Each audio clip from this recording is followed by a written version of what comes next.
शिव महापुराण की कथा का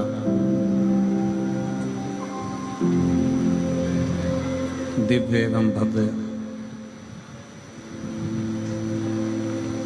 आयोजन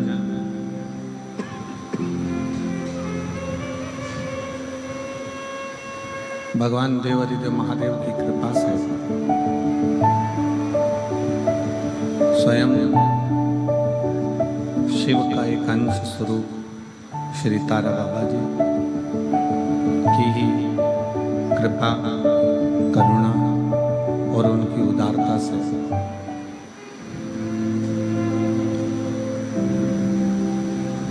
तारा बाबा जी की कुटिया में ये भव्य कथा का आयोजित किया गया। सिरसा हरियाणा वीरों की पवित्र भूमि, गुरु नानक देव जी की पवित्र भूमि, संत श्री रविदास जी की पवित्र भूमि, जिस भूमि पर संतों का निवास सदा सदा रहा।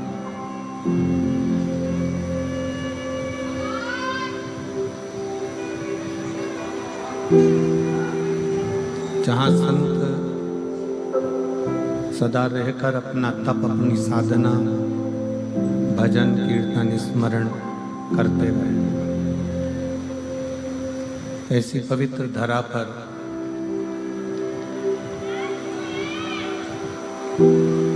आवाज बढ़ाओ। पवित्र धरा पर 7 दिवसीय कथा आप और हम श्रवण करने के लिए बैठे हैं। अंदर के बक्से नहीं चल रहा है कोई से। शिव कृपा से कथा के मुख्य आयोजक के रूप में वैसे तो स्वयं तारकेश्वर महादेव जी हैं, तारा बाबा जी हैं, पर उन्हीं की प्रेरणा से श्री गोपाल कांडा जी, पूर्व गृह मंत्री, श्री गोविंद कांडा जी, वरिष्ठ भाजपा नेता एवं मुख्य सेवक तारा बाबा कुटिया, श्री लखराम जी कांडा जी, श्री शुभम कांडा जी, श्री धवल कांडा जी, श्री धैर्य कांडा जी, कांडा परिवार सिरसा हरियाणा। एक बार यजमान परिवार के लिए जोरदार ताली बजाकर स्वागत। जिन्होंने इस पवित्र कथा का लाभ लेने का सौभाग्य दिया।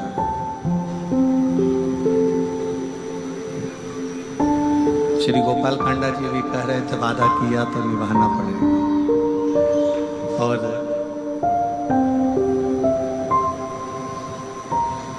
मैं कहूंगा कांडा जी को, शायद ये पहली कथा है जो एक ही स्थान पर दूसरी बार हो रही है हमारे जी की।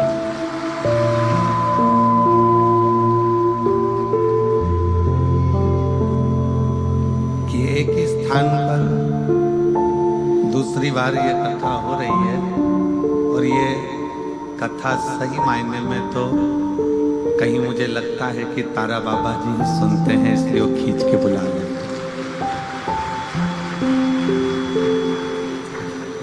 नहीं तो एक बार जहाँ कथा देते हैं फिर हम उसको कम से कम 5-7 साल कथा नहीं देंगे। पर ना जाने बाबा जी की क्या कृपा है, क्या करुणा है, उनकी क्या उदारता है।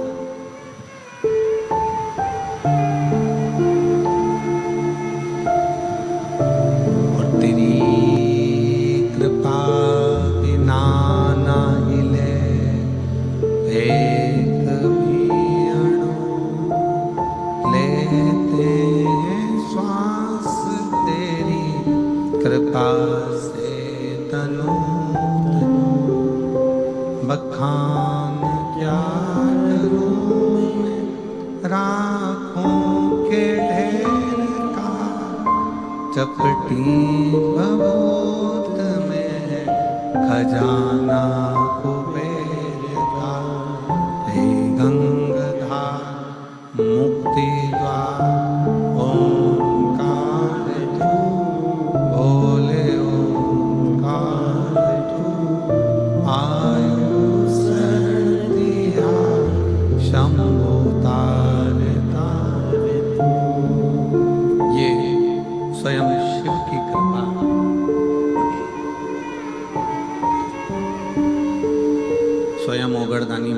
शंकर की करुणा है।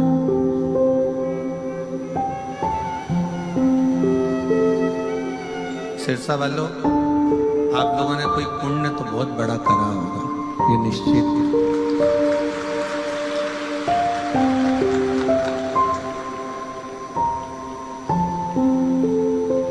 लोग तीरथ जाते हैं,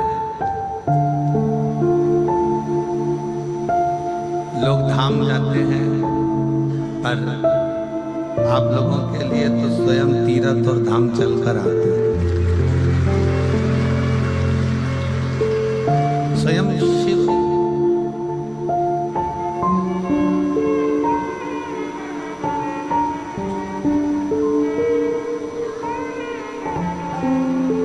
दुनिया की निगाह में लोग कहते हैं ये शिव महापुराण की कथा है।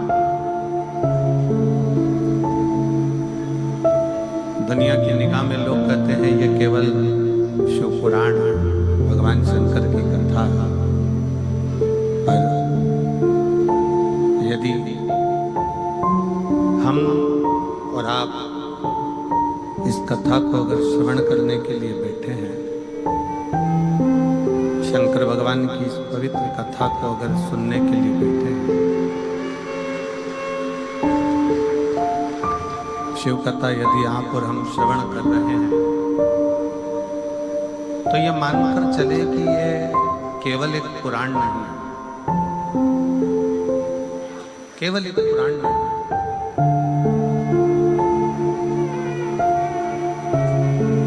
ये शंकर का एक स्वरूप है। 24,000 श्लोक जिस पुराण में है, तो ये मानकर चलना कि भगवान के 24 अवतार भी इसी के अंदर समाहित हैं और हर अवतार भगवान का कोई ना कोई सुख प्रदान करता है।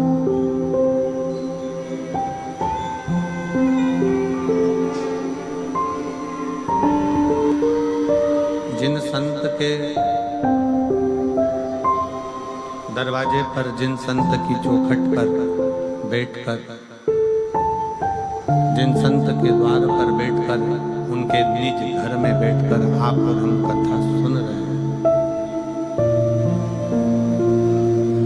जिनके निज घर में बैठकर आप और हम कथा का रसतत्व ग्रहण कर रहे हैं, तो पहले तो ये विचार करो कि किसी के घर में और किसी के दिल में घुसना सबसे कठिन काम है।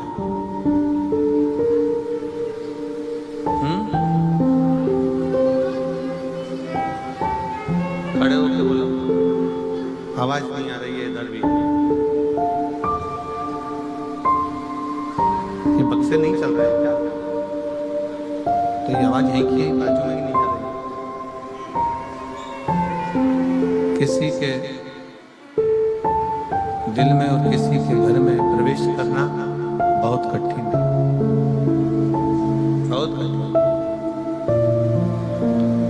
अगर आप और हम तारा बाबा जी की कुटिया में बैठकर कथा का रसतत्व ग्रहण कर रहे हैं या शिव कथा सुन रहे हैं, भगवान शंकर की कथा को श्रवण कर रहे हैं, तो ये मानकर चलें कि यह कहीं ना कहीं शिव की कृपा से, भगवान देवाधिदेव महादेव की कृपा से, और भगवान शंकर ने कोई बहुत बड़ा रिश्ता आपका और हमारा निभाया होगा, जो एक संत के घर में बैठकर कथा को सुनता।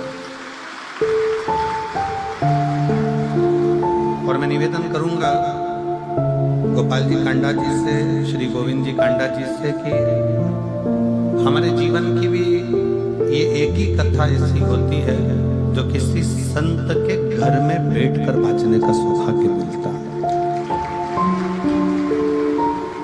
किसी संत के घर के अंदर बैठकर, संत की कुटिया में, इसका नाम ही तारा बाबा की कुटिया, उस कुटिया के अंदर बैठने कर वाचने का जो सौभाग्य मिलता है वो केवल यही सिरसा में ही। और आपको भी, मुझे ऐसा लगता है कि श्रवण करने का जो सौभाग्य मिलता होगा शिव पुराण को, जितने लोग आस्था चैनल पर कथा सुन रहे हैं, जितने फेसबुक यूट्यूब पर कथा सुन रहे हैं, जितने इस पवित्र प्रांगण में अंदर बैठकर और बाहर के पंडालों में जो बैठकर कथा सुन रहे हैं, उन सब से निवेदन है कि दिल से सुनो।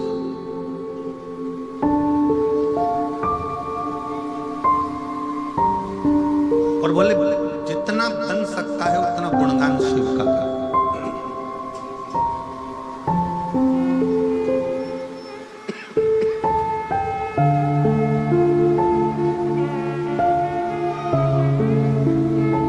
केवल एक यही कथा ऐसी होती है जिसमें कोई पास की व्यवस्था नहीं होती। आप आए, पहले आओ, पहले पाओ, आ गए, बैठ जाओ और कथा का रस तत्व ग्रहण करो और अपने घर को जाओ। जहां शिव की भक्ति है, शंकर के दरवाजे पर सबकी समता रखी।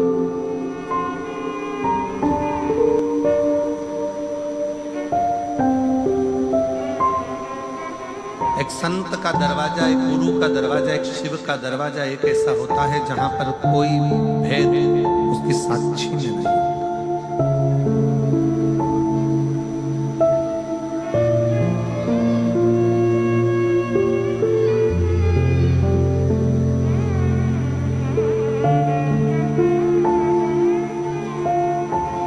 कोई भेद भगवान शंकर की साक्षी में, कोई भेद संत के दरवाजे पर, कोई भेद शिव भक्त के आगे।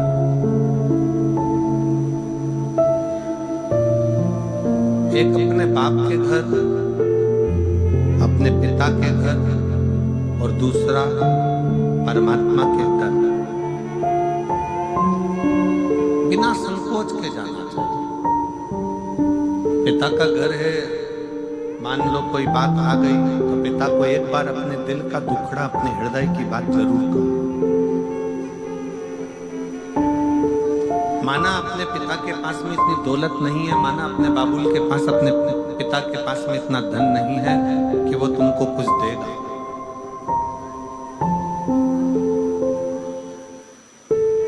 यही पास के पास आवाज नहीं जा रही बेटा, देखो ना क्या प्रॉब्लम है।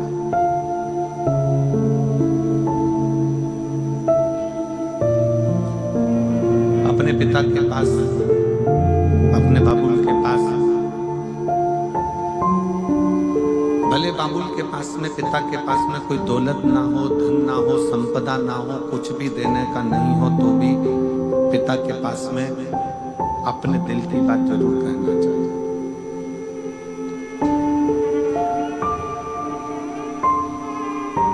भगवान शंकर की कथा कहती है, भगवान शिव का शिव महापुराण कहता है कि स्वयं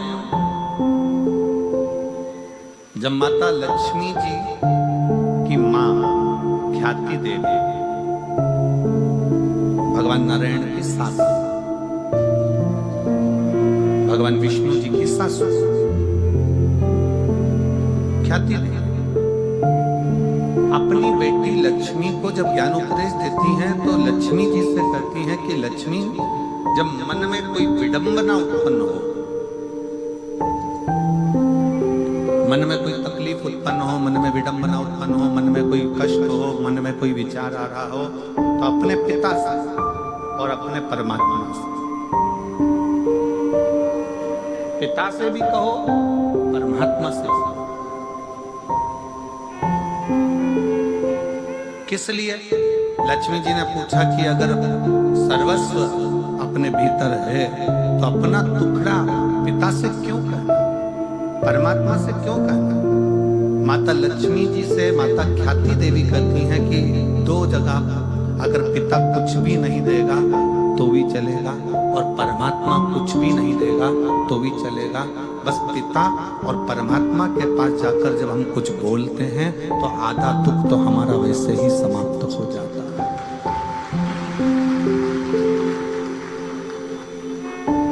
और मैंने तेरे ही भरोसे, जिसको आता है कथा सुनते रहते हो तो साथ में दोहराया करो, मैंने तेरे ही भरोसे हवा बिच उड़ती जवानी, बाबा डोर हत्तू